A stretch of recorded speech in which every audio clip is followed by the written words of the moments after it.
And we are live. Yes.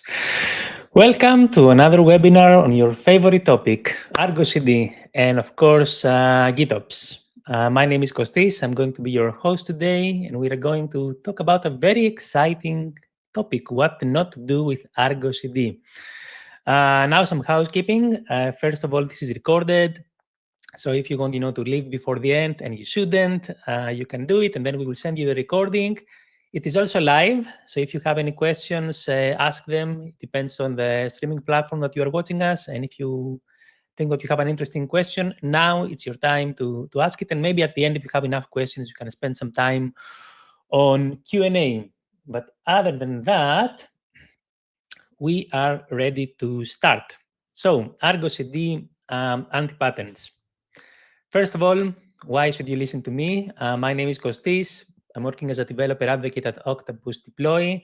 I was actually part of the CodeFresh team, and CodeFresh was acquired by Octopus Deploy last year. I'm a member of the Argo team, focusing mainly on Argo CD and Argo rollouts. Argo rollouts is my favorite project, but today we're going to talk about Argo CD, and I'm the co-author of the first ever GitOps certification. And if you stay until the end, we will give you something very interesting for the certification. Now, you may have seen several articles or presentations that they talk about best practices and how to adopt Argo CD in your company. And here is company X that got Argo CD, and they made faster deployments, faster velocity, faster everything.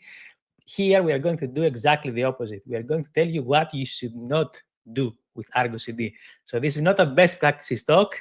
It's a, let's say, questionable practices talk. And the way we reach this this presentation is a bit interesting. I think after so many years, we have seen customers, we have seen prospects, we have seen people in KubeCon, and we've started discussions with them. And several times we see people that they start with Argo CD and they are not very certain how to maybe organize their Git repositories, how to create their applications. And usually they try some, let's say, questionable practices that work great in the beginning. So if you have like a small team, maybe not too many applications, one or two clusters, everything works great. But then when you want to scale and you have many applications, many clusters, many developers, you realize that what you selected, the strategy you selected in the beginning wasn't the correct one. So we said, okay, let's catalog this. And I wrote this amazing article that you should check if you're into Argo CD, which is called Top 30 Argo CD Anti-Patterns. This is the link, and there is also a QR code. And you can see that usually most blog posts are about 7 or 8 minutes to read. This is 40 minutes, okay? It's a little big. But I think it's a must read, and essentially you should read it and understand that each one of those cases is actually a real conversation with another person or a customer or a prospect. So it's not like, I sat down and was thinking, oh, what should I write today? Let's write these 30 things and let's think about 30 cases. I didn't have to think anything at all. All these are real cases. So if you read this anti-pattern guide and go to a point that says something and you think, oh, this is great advice, but I don't think somebody would do that, somebody actually did that in real life. Okay, so this is my, let's say, gift from me to you. Read this article and get to Argo CD in the most, let's say, correct way possible, and avoid all the common mistakes that other people have done before you. So after we wrote this blog post, we say, let's do a webinar. And of course, this is super big. We don't have enough time in a single webinar to cover everything. So what you're watching today is actually the second part in the series. We did the first part 2 weeks ago, and there is a recording out there that you can follow. And there we described points 1 until 10, which are, let's say, the easy points, the things that people find when they try to adopt Argo CD and they are in the beginning on the journey. So that was the previous episode, and we can see we talked about how you need to understand Helm before adopting Argo CD, or customize, how you need to adopt correctly multi-source features, how you should split your Git repositories, how you should enable auto-sync and self-heal in all your environments, including production. So if any of these points are interesting to you and you have questions, please feel free to watch the previous episode. Today, we're in the middle. We're going to talk about points 10 until 20, and this is probably the meat or the article. So we have finished with, the initial adoption. You have installed Argo CD, you have deployed some applications, and now it's time to go to the next level. And we talk about several things, such as how, you deal with developers, how we should use application sets, which is my favorite subject, how you should not use Helm, okay, another very favorite subject of mine. And then after 2 weeks, we will go to the super advanced stuff with finalizers. So if you enjoyed this episode, tune in also after 2 weeks. So that's it for the intro. And let's dive straight in, okay? Abusing target revision. Now, we're talking about Argo CD, and if you're not familiar with target revision, once you create an Argo CD application, you should always create an application CRD, which is what you see on the screen. Yes, it's YAML, I know. So this is the application manifest of Argo CD, and it's super simple. It just says to Argo CD, hey, go to this GitHub repo, take whatever is in there. Maybe it's a Helm chart, maybe it's a customized file, maybe it's a plain manifest. I also have a path there to select and then deploy to the cluster. Okay, very simple. But there is a magic field there, which is called target revision. And this field can accept many choices. Here in this example, I have dev, which is a branch. So you can put there a branch, you can put a Git hash, you can put a version number. If it's also a chart, you can put a chart version. But by default, it says head there. Like if you don't change anything, it is just head, which says go to the Git repository, check it out as it is, go to the most recent commit and look at what is there, is in there. So our recommendation is actually to stay with the default. Okay, so use head in target revision. Don't use a hash. Don't use a version number. Don't use a branch. Don't use anything else. Just take the default. And usually people put there a branch name because they want to model environments. So they have environments like dev, QA, staging, and they keep track of each environment in a branch. So don't do that. We have spoken too much about this topic, but you should not use branches for GitOps environments. If you want to model environments correctly, the way to do it is folders. So here I have an example where I have a single mono repo, and I have 3 folders there, QA, staging, prod. I also have the 3 respective environments, and all my Argo CD applications are exactly the same as far as the target revision is concerned. They just mention head and nothing else, and only the path is changing between them. So when it's time for Argo CD to deploy, it looks at the respective path in order to select the correct environment. Okay, that's great. But why you should do this? Like why this is the best choice and why this is a good case to follow the defaults? As always, and I have to say beforehand that I was a developer before I worked with Argo CD, so I always feel the pain of developers and I advocate for them and I want to talk about them. I see a lot of people that adopt Argo CD and they never think about their developers. Okay, you should talk to the developers while you are adopting Argo CD and ask them what they think. Like, okay, we adopted Argo CD. Has your life changed? Is it better? Is it worse? Is it worse? So if you adopt the default and you just leave target revision as head, life for developers is super easy, okay? Because Argo CD is looking at the latest commit by default. If a developer wants to change something in the staging environment or the QA environment, they just do a commit either on a Helm chart or on a customized file, and as soon as they make the commit, Argo CD notifies this. Argo CD is getting notified and deploys the new application. It works great. If you also want to get all the benefits of auditing, if you follow GitOps, again, you have the Git history. Okay, that's the easiest way to do auditing in GitOps. You look at your Git history. So if a developer wants to know what was running last Thursday in environment, they go to the Git history and they look what was running last Thursday. It's as simple as that. Okay, that's great. What is even more greater is when you have incidents. So imagine the case where it's 3 a.m. in the morning, a developer is paged, something is wrong, and they see that the last development had an issue and they need to revert right now, okay? Right now, in the quickest way possible. Again, if you use head in the target revision, which means that Argo CD just follows the latest commit, developers can go with their favorite Git tools and run git revert, git reset, or whatever they want to run, then just push, and instantly Argo CD will see the change. So developers have the full power to automatically discard any bad commits and switch back to a previous version. It does not get any simpler than this. Okay, so life for developers is super easy. Everything is great.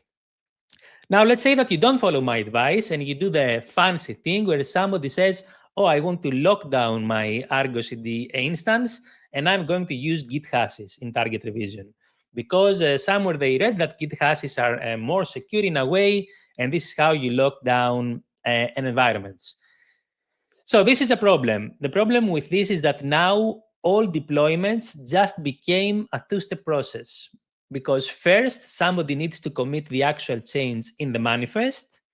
Maybe it's a Helm chart or a custom file. It's not really important. Then get the Git hash from that commit, and then do a second commit to the Argo CD application and decide what is the new hash. So this is always a two-step process because you need the output of the first step to put it as input on the second step. Okay, so you just made things more complex for everybody. You created a two-step process that needs manual, I would say, intervention, where things were just really simple. So first of all, you have confused developers. Developers can no longer deploy on their own. If they make a change anywhere in a Helm chart or in a Git repo, nothing will happen. Okay, the developers have read so many articles that Argo CD is amazing, that it automatically syncs your application. You have to just commit and it deploys. And once they actually have time to try this out, they see that it doesn't work. They make a commit and nothing happens. And of course, nothing happens because they didn't change the target revision. Somebody needs to change the target revision for them. Either you need to instruct them to do it. So in this case, you force them to learn about Argo CD and how the target revision works. And developers don't really care about Argo CD. They want to focus on creating programming features and sending their features in production. That is what they want to do. They don't care about Argo CD. They don't want to learn Argo CD manifest. They don't want to learn how target revision works. Or it's your responsibility. Like either they need to open a ticket and you have to do it, or you have to set up an automated process that updates target revision for you. Now, I know what you are going to say. You are going to say, I have an automated process for updating target revision, but I can almost bet right now that what you have only works in happy path scenarios. Like, yes, it's a normal day and somebody deploys and you have an automated script or, I don't know, GitHub pipeline or GitLab pipeline that does it for you. But I can guarantee that when it's time for developers to do something out of the process, so usually you have an incident, your fancy script will not work. So again, imagine it's 3 a.m. in the morning. Okay, a developer is paged and they want to roll back right away. They just want to go to the previous commit or maybe to the last, I don't know, 3 commits, like they want to discard the last 3 commits. Now you have placed a huge barrier on your developers because they cannot do anything before updating the target revision. So either they need to wake you up, okay, and they need to tell you, hey, here is the new target revision, please change it, or you need to have a super smart automated process that allows developers to go back to any target revision that works. And if you have worked as a developer, as an operator, you know that even sometimes at incidents, you're not even sure what is the correct revision. So maybe, you go one version back and you see that you have another problem. Maybe there was a database change and you also want to go another version back, and so on and so on. So if you use hashes in target revision, you make life miserable for everybody, for you and for your developers. Don't do that. Now, there are several other options that you can use in target revision, and we're not going to cover them today. I just wanted to tell you that target revision is one of the topics that you need to pay attention. You can see a summary here at the table on the screen of what we recommend and we do not recommend. In general, we recommend the default. Just leave the default. It's one of those things in Argo CD where the default works just fine. And if you try to do something smarter, essentially, you shoot yourself on the foot. If you want to know more about target revision, there is a full article that talks just for this anti-pattern. This will actually be a very common theme for today. Every time, I will talk about a topic, but if you want to know more, we already have a guide specifically just for this. So go there and read all the do's and don'ts regarding target revision. So that was target revision. Now, a related topic here is misunderstanding immutability. And this is not a problem with Argo CD specifically. It's a problem with the ecosystem in general. Right? Several times I see people that have adopted Argo CD, and I ask why they do something with target revision, and they put like a hash or a specific tag, or I ask them how they update their Helm charts, and I realize that they haven't mastered the basics yet. And mastering the basic means understanding how Helm works on its own, how Git works on its own, how container images work on their own before adopting Argo CD. So a good exercise, and you can do this even before adopting Argo CD, is to understand exactly what mutable and immutable is your setup. Because I can tell you right now that if you get your fancy, binary artifact and container registry with default installation options, unless you do something really smart or they fixed in the latest versions, you can override container tags. Like I can create a container tag called my application 1.2, submit it and upload it, and then create the same tag, maybe with a different content, and upload it again, and nobody will complain. So by default, container tags are mutable. Helm charts also are mutable by default. Unless you have prevented this with a configuration setting, I can upload a Helm chart with the same version, or I can change the Helm chart and keep the same version. And remember, Helm charts have actually two versions. They have the version of the chart, and they also have the version of the application, and both of them are mutable, and we are going to talk about Helm. And Git tags, even though they are immutable, again, with default settings, you are overriding them. So spend some time to understand about the ecosystem around Argo CD so that you don't fall into the trap of thinking that you have a locked down Argo CD, where in reality you haven't locked anything.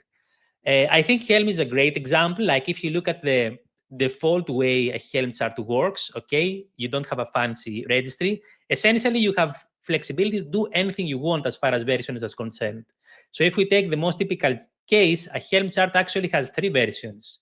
It has the chart version, it has the app version, also another field in the chart, and it also has container images like tags for your applications in your image properties. So here I have an example with a Helm chart that has 3 images, and I can do anything I want. Like unless I make a decision with my team on how exactly I can update my charts, you can see on the first two boxes, I say, oh, I haven't updated anything in my images.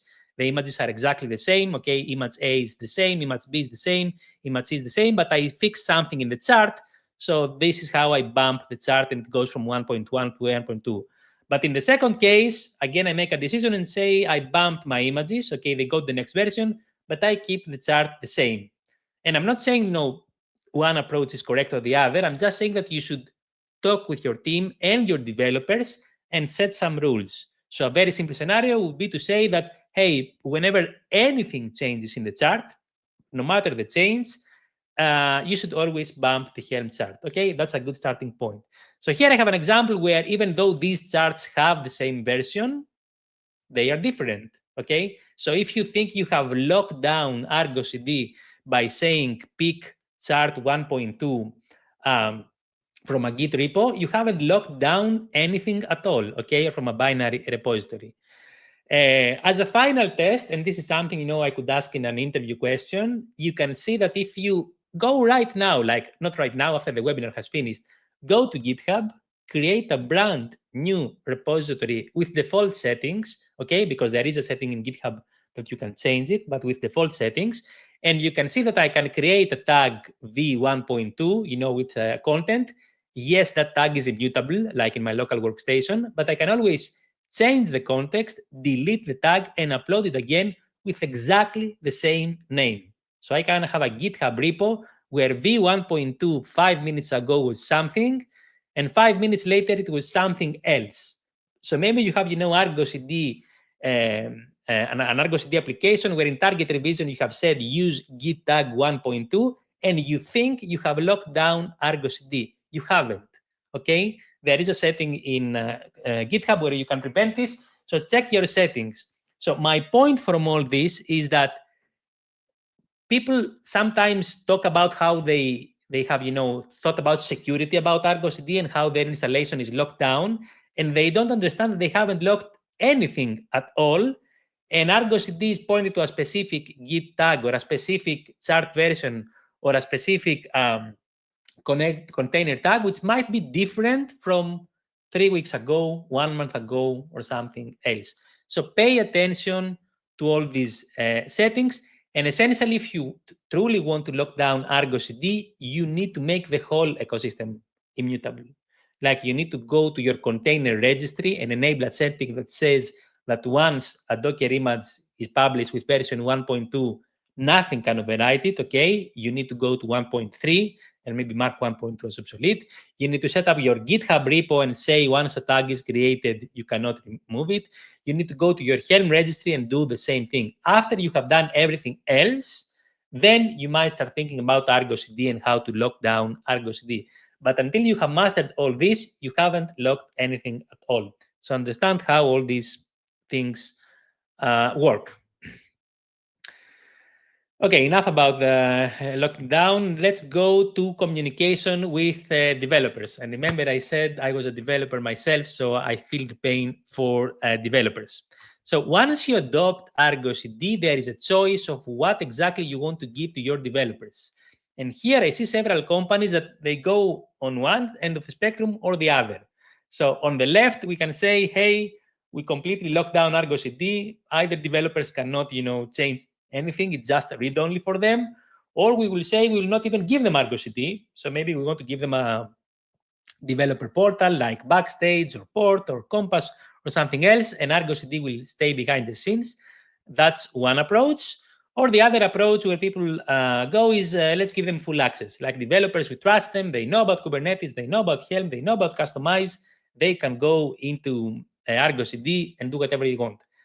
So here I don't have, a clear recommendation. It depends on your company. I'm just saying that there are several other stages in between. Like you don't have to go all the way to the left and lock down Argo CD for all developers, or go all the down or down to the right and just give them full access. There are places in the middle, okay? And depending on how familiar your developers are with Argo CD, it makes sense to examine what they want to do and how you can help them, okay? Always remember that we are here in order to help our developers. So spend some time to understand the possible choices. And Argo CD is designed for multi-tenant systems. It contains an RBAC system where you can get information from your SSO system, get your developers, split them into teams. Maybe the teams match real world teams, maybe that match other kind of teams, and then set privileges and explain what each team can do inside Argo CD, and also define who is like the subject of this action.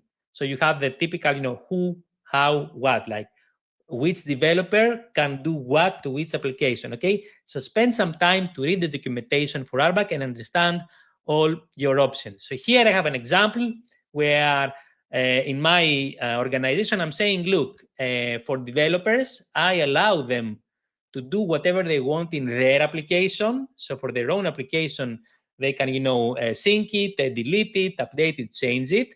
But for applications from other teams, they can only look at them, like they cannot do anything. So here a developer tried to sync, which is normally like a very easy action to do, to sync the application from another team, and you can see on the bottom right, they cannot do it because they are not allowed. Again, this is something I set up, like this was my choice. So spend some time to understand RBAC and understand the options that Argo CD offers as far as developers are concerned. There is a great guide for this that you can go and read for more details. Another related topic is how you give access to developers for preview or temporary environments. So this is the old world, the traditional VM world, where you had a static number of temporary environments and developers had to coordinate and choose which environment they were working on. So today, Mike takes staging 1 and Catherine takes staging 2, and nobody else can touch them. With Kubernetes, we don't want the static way of working anymore. We want a dynamic way. We want each developer to create a pull request and then have an environment created for them on the fly, just for them, okay, fully isolated. This is what we want to do. This is what developers actually want. They want to test their feature in isolation.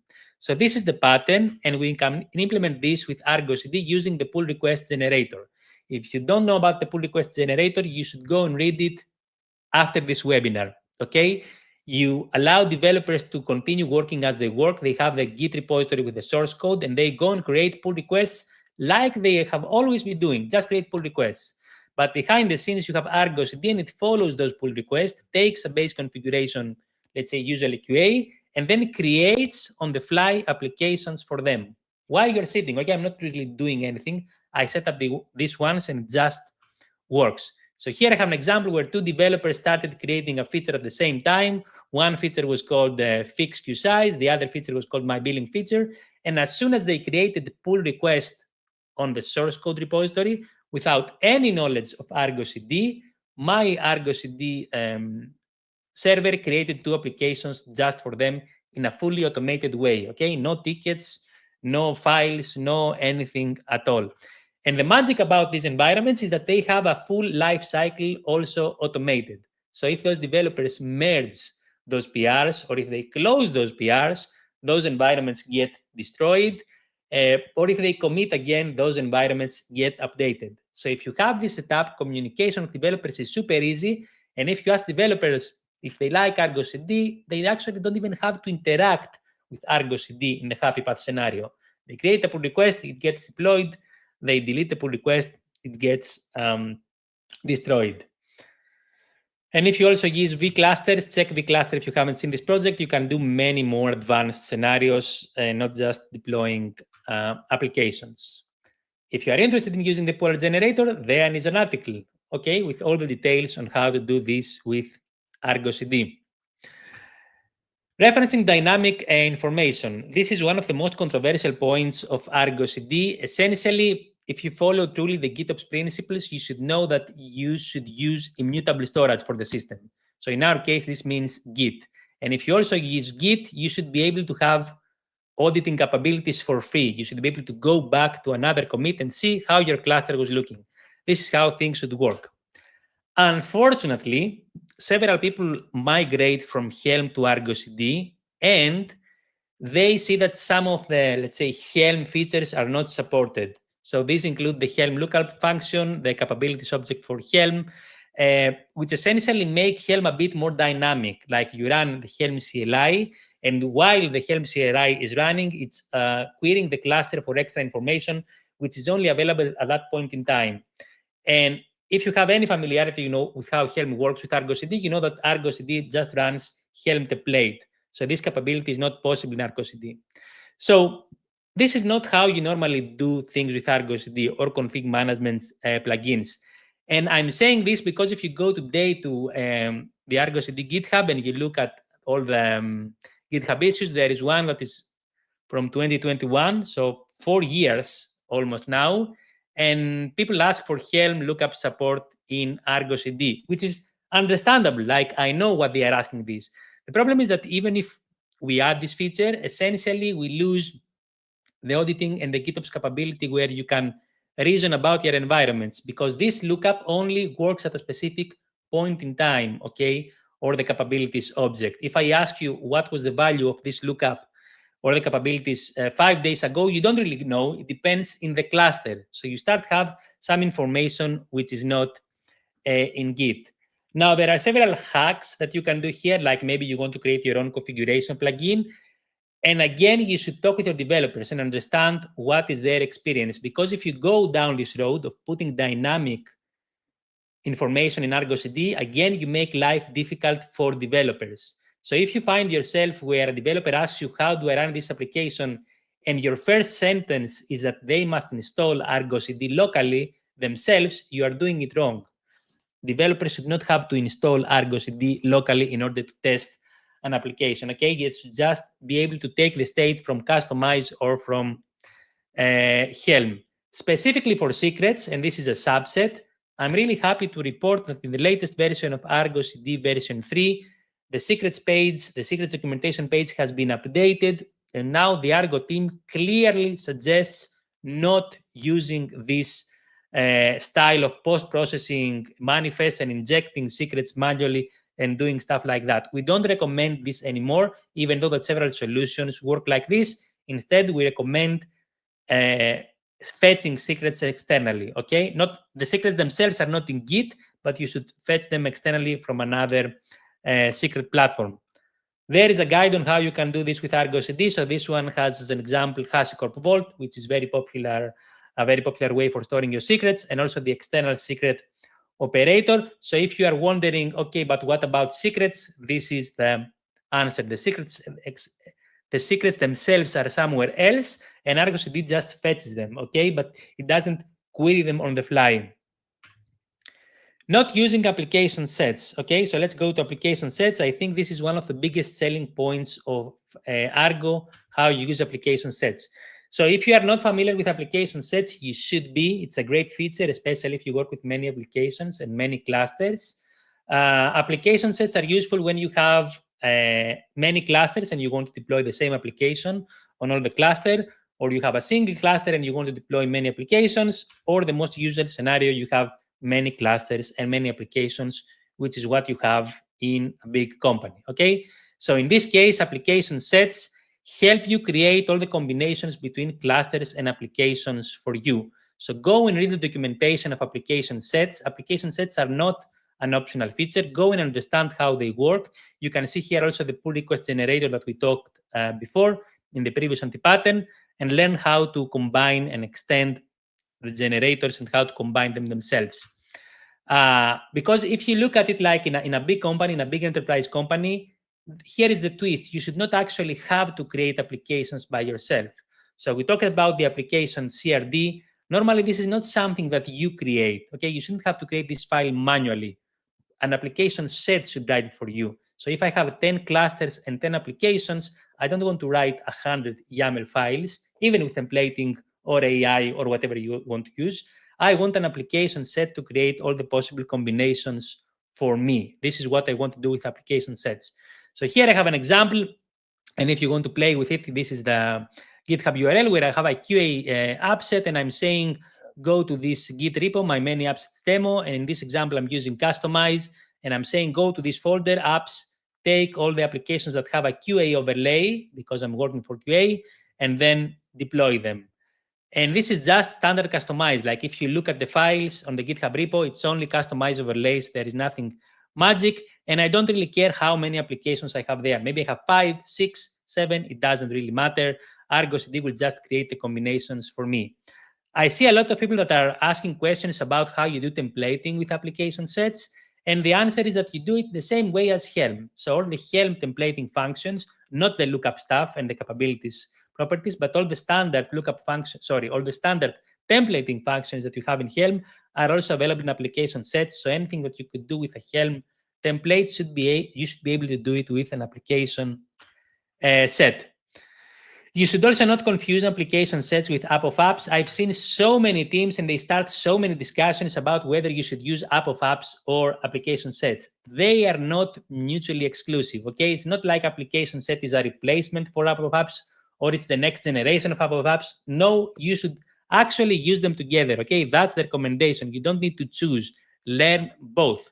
Our recommendation is to have your here, like the lowest level, the Helm charts or the customized files. Then you create several application sets according to your needs and you point to those files. And then finally, you group all these application sets in a single file that follows the app of app structure. That's the recommendation. So you can see I'm using both app of apps and application sets at the same time. So here I have an example. Let's see, it's a video. It has no sound, so don't expect any sound.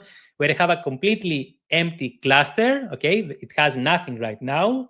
And I'm going and applying for this demo with kubectl, but normally you could do it with Terraform or Crossplane, a single file that has an app of apps collection, which itself contains application sets. And then after I applied, you can see I got, I think, 12 applications from 0 to 12 right away, okay? So this is how you do bootstrapping with Argo CD. And I can take the same file, go to another empty cluster, also apply it, and see the exact same applications. And I have the guarantee that they use the exact same settings. This is actually the example I showed before. So this is how you use application sets and app of apps together.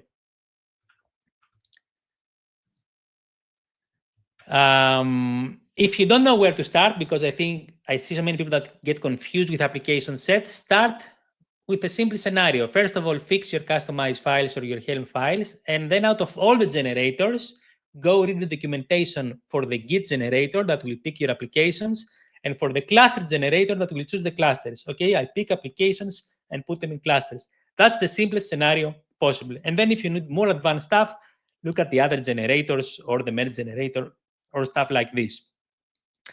Again, if you want to know more, there is an article which has all the details about how you use application sets and how to also organize your Git repositories, like how to store those files in Git repositories according to our recommendation, and includes instructions both for applications that developers create and also for infra applications. So if you haven't seen this article, you should read it. I think it's a central article for application sets. Which brings us to the next point, the Helm sandwich. I see a lot of companies that follow this pattern where they like Helm so much that they apply Helm everywhere, like everywhere. So here they have like the Helm chart at the lowest level. These are the manifests for the applications that developers deploy. So these manifests are like, deployments, services, config maps and stuff, and they are in a Helm chart. Makes sense so far, great.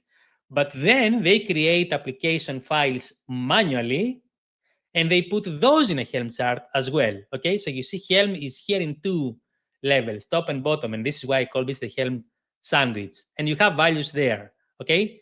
And this is instantly confusing for everybody, that you have two different layers that follow Helm, and one is for application and one is for actual manifest, okay?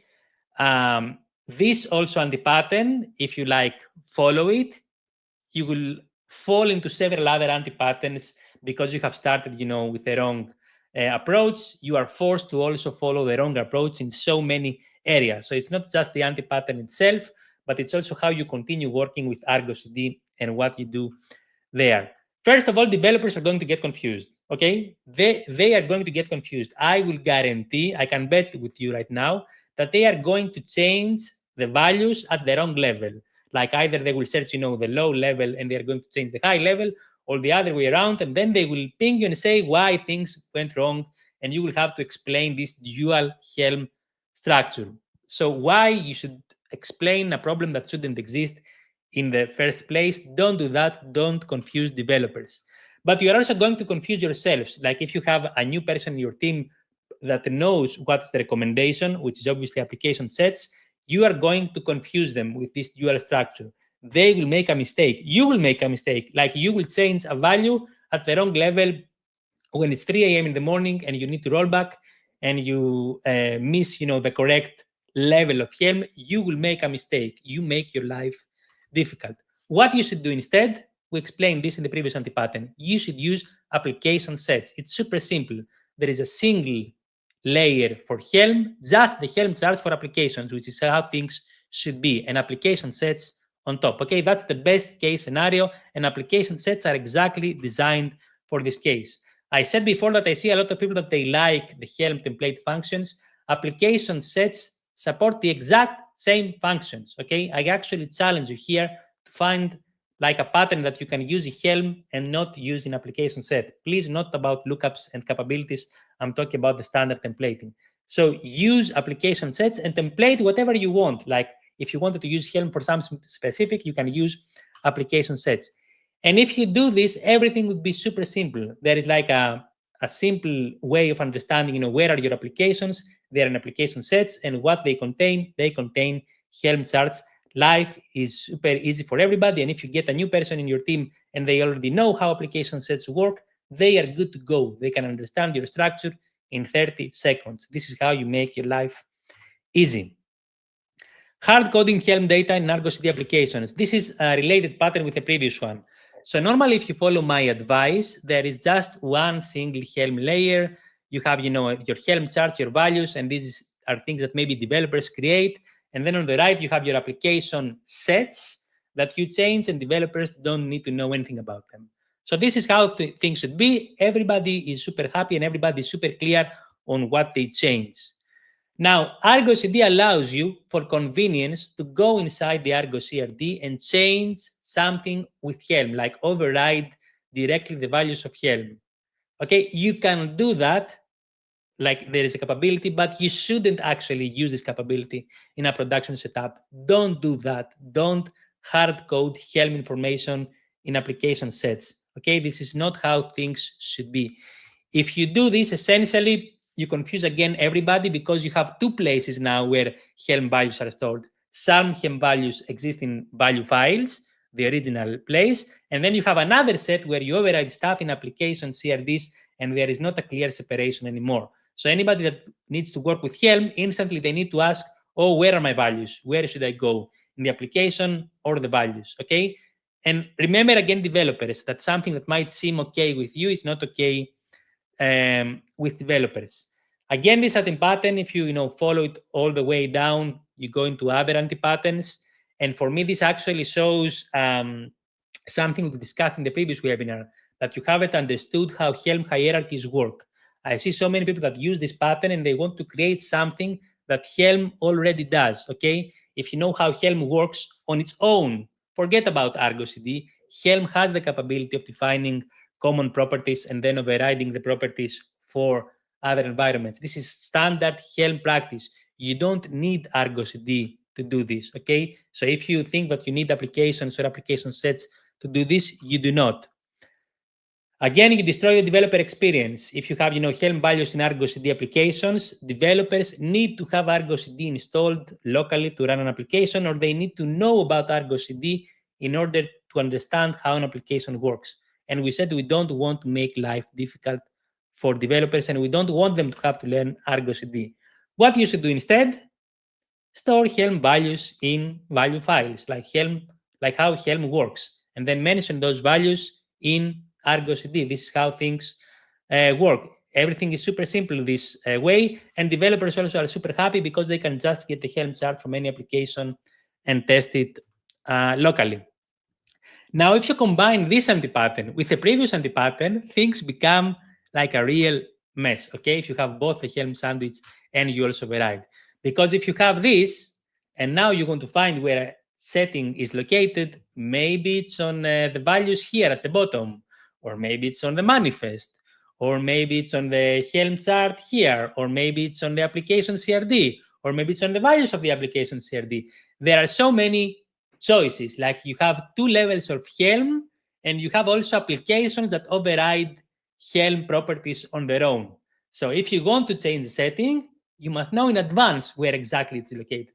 And I can tell you right now, this creates mistakes. This is how you create mistakes in 3 a.m. in the morning. You will change a property in Helm values where you think your change will take effect, and in reality, it will not take effect. It will be in a different layer or in a different application file. So don't do this. For more information about Helm and how you do Helm hierarchies on their own, there is a guide that explains this exact scenario, and it shows how this is a native Helm capability. You don't need Argo CD to create overrides for you. You can do it with plain Helm. That's how Helm was designed. Same thing for customize. Okay, I'm not going to repeat myself here. If you're using customize, Argo CD also has a capability where you can hard code customized data in Argo CD manifest. Don't do that because, again, you now have customized information in two places. You have it in overlays and in applications, and this is not how things should work.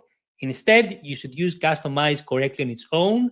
Just create overlays, and then your Argo CD application files should just mention these overlays and nothing else. And at the end, again, you have a very clear separation. You have customized files that will work on their own, okay? And any developer can take any application, just the customized files locally and test them. And then there are applications, Argo CD applications that don't say anything about customize.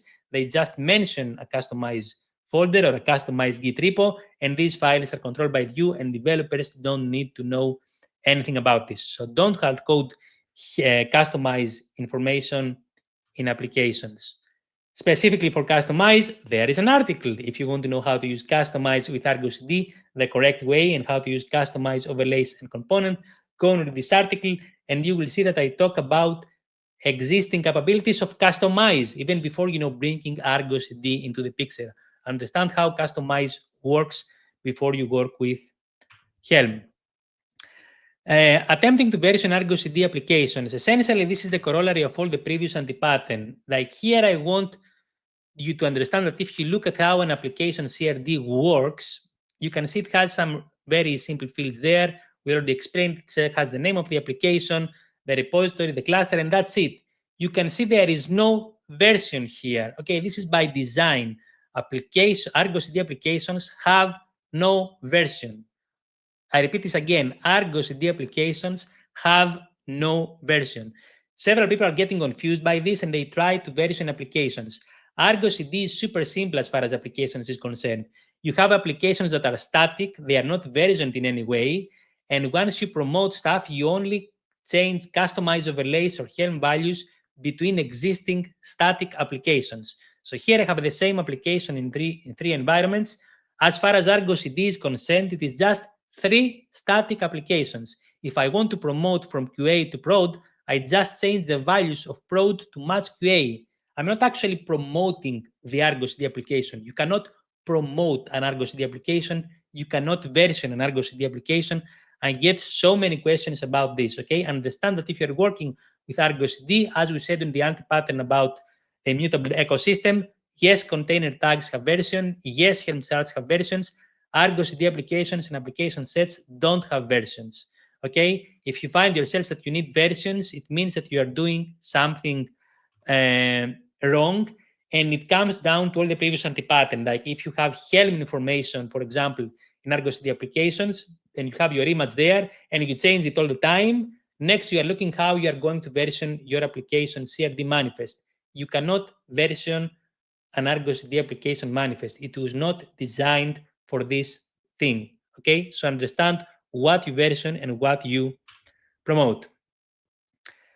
And last one for today, running diffs in your mind. So Argo CD has this amazing capability where if you set it this way, it can actually tell you what is different either from a new commit in Git or from a cluster, and then it will render on its own your customized files or your Helm charts, and then it will tell you what is different. And you can get this nice diff where you see final rendered manifest. So here in this example, it doesn't really matter if I'm using Helm or customize, I will just see the exact change.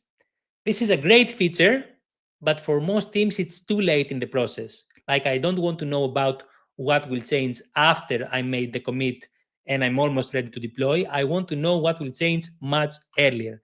And unfortunately, if you are using Helm and customize, this is a bigger problem with Helm. If you just use the diffs that your standard, Git provider is providing, you see a diff on the source information, like you see a diff in the Helm chart and not in the final rendered manifest. So this is super difficult to do in your mind. You need essentially to render a Helm chart in your mind, and I don't think humans like to render Helm charts in their mind. Instead, what you would like to see is to see diffs on final rendered manifest. This is what we want. So you can understand exactly the changes that are about to happen in your Argo CD instance. Now, there are many ways on achieving this pattern. Yes, you can pre-render your manifest, or you can have CI there. My only advice here is, first of all, I have written an article that talks about this problem in general and offers several options, and you can choose whatever option you want. And one of them is to have a second Git repo or the same Git repo and render your manifest, but you can also do other stuff.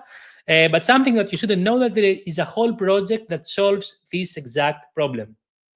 So this is a project from my friend Doug, which is called Argo Diff Preview, and it does exactly this. It launches a temporary Argo CD server that runs the diff for you. So by the time you reach your real Argo CD server, you have a very close result of what will change, and it gives you actual diffs, like final render diffs, not just your Helm charts or your customized files.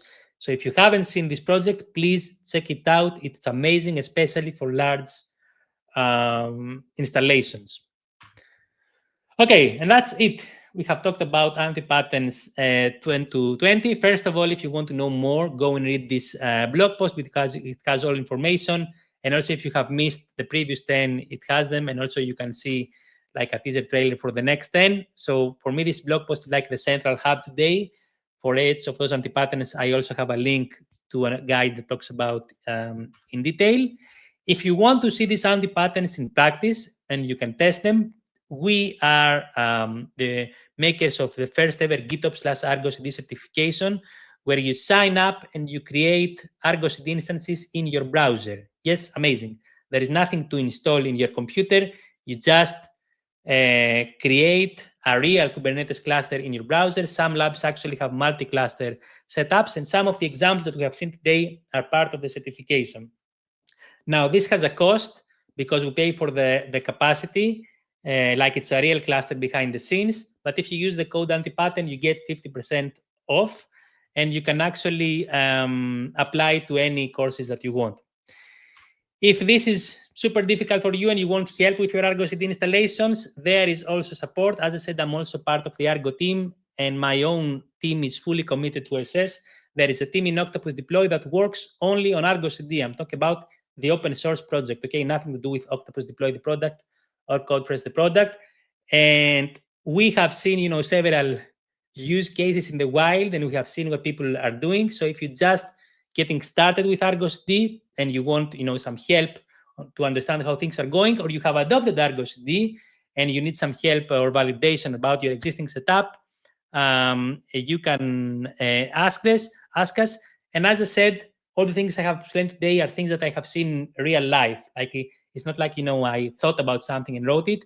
We have seen prospects that they started with Argo CD, everything worked great, and then they came to us and they asked for help when they could not scale. So that's it for today. I hope it was useful. You should also be at the CNCF Slack. If you aren't there, you should be. The CNCF Slack has Slack channels for every Argo project. So Argo CD, Argo rollouts, Argo workflows. All the developers, including me and my team, are there. So it's a great way to keep up to date with your community, see the problems that people have, and also ask your own questions, of course. But go and read, okay, the guide first. Okay, go read this first. I'm saying this again. If you want to see what people have done before you and all the mistakes they have done before you, please go read this first, and then ask the question in the Slack channel. I'm actually at the point when I'm really happy because somebody is asking a question, and usually I already have a guide for what they were asking. And that's it for today. We are almost on time. If you enjoy this, after 2 weeks, we will close with part 3, which is, let's say, the more advanced anti-pattern. So we'll see more problems that people have faced with their Argo CD installation. Thank you very much for joining. If you have any more questions, feel free to send me an email.